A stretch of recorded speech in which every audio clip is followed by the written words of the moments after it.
Hi welcome to cinema with Raju. இன்றைக்கி நம்ம இந்த வீடியோவில் எந்த படத்தோட விமர்சனம் பார்க்க போகிறோம் அப்படின்னா, மரியா ராஜா இளஞ்செழியன் இயக்கி ஜிவி பிரகாஷ், ஸ்ரீ கௌரி பிரியா, ஜார்ஜ் மெரியன், அப்பாஸ், கீதா கைலாசம் இதுமாதிரி போன்றவங்க நடித்து வெளிவந்திருக்க ஹாப்பி ராஜ் திரைப்படத்தோட விமர்சனம் தான் பார்க்க போகிறோம்.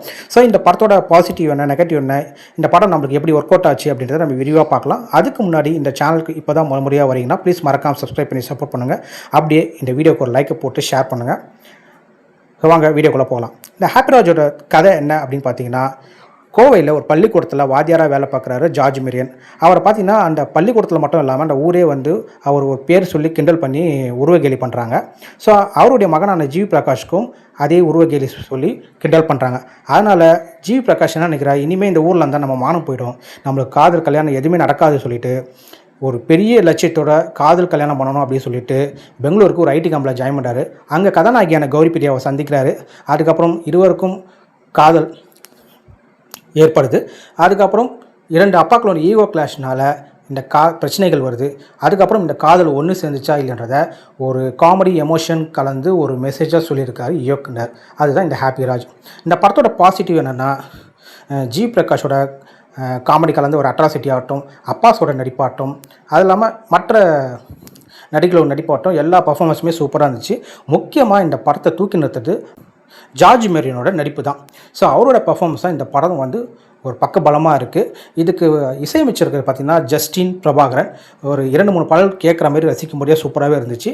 பின்னணி இசையும் ஒரு பலமான இருந்துச்சு இந்த படத்துக்கு. கோவையையும் பெங்களூரையும் அழகாக காட்டியிருக்காரு மதன் கிறிஸ்டோபர். இவர் தான் இந்த படத்தோட ஒளிப்பதிவாளர். ஸோ சூப்பராகவே விஷுவலாக அழகாக இருக்குது படம் பார்க்குறதுக்கு. ஸோ இதோட பாசிட்டிவ் எல்லாமே பண்ணிட்டோம். இந்த படத்தோட நெகட்டிவ் என்ன அப்படின்னு பார்த்தீங்கன்னா, இந்த படத்தோட ஃபஸ்ட் ஹாஃபில் வந்து ஆன் அண்ட் ஆஃபாக கொஞ்சம் போயிட்டுருக்கு, கொஞ்சம் லேக் ஆகிற மாதிரி இருக்குது. ஒரு 20 நிமிஷத்துக்கு அப்புறம் தான் இந்த படத்தோட கதைக்குள்ளேயே போகிறாங்க. ஸ்டார்டிங்கில் இந்த படம் ஃபஸ்ட் ஹாஃபில் காமெடி கலந்தால் தான் போகுது. ஆனால் சில காமெடி ஒர்க் அவுட் ஆகுது, சில காமெடி நம்மளுக்கு ஒர்க் அவுட் ஆகலை. ஸோ இப்படி போயிட்டுருக்க இந்த படம் செகண்ட் ஹாஃபில் சில ஆன் ஆஃப் இருந்தாலும் படம் ஒரு சூப்பரான எமோஷன்ஸ் கலந்து ஒரு அப்பா மகன் உறவை சூப்பராக சொல்லக்கூடிய படமாக செகண்ட் ஹாஃபில் நகருது.